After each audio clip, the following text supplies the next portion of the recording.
खरं आहे की सगळ्या आमच्या दिव्यांग भगिनी या दरवर्षीप्रमाणे याही वर्षी मला राखी बांधायला आल्या।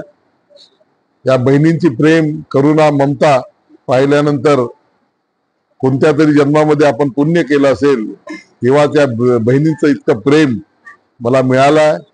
आणि मला याची कल्पना आहे या बहिणींच्या प्रेमामुळे, या माता भगिनींच्या आशीर्वादामुळे मी इथला लोकप्रतिनिधी होऊ शकलो।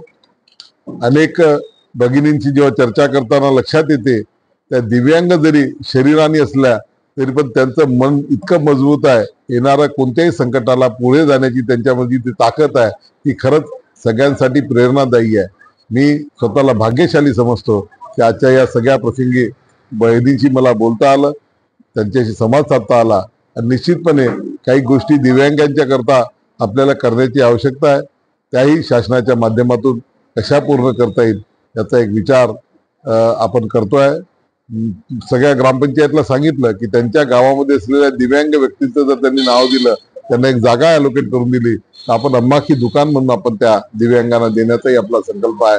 महानगरपालिकेलाही ते सांगितलं आहे, परंतु मात्र दुर्दैवानं अशी यादी त्यांच्याकडून अजूनपर्यंत आलेली नाही।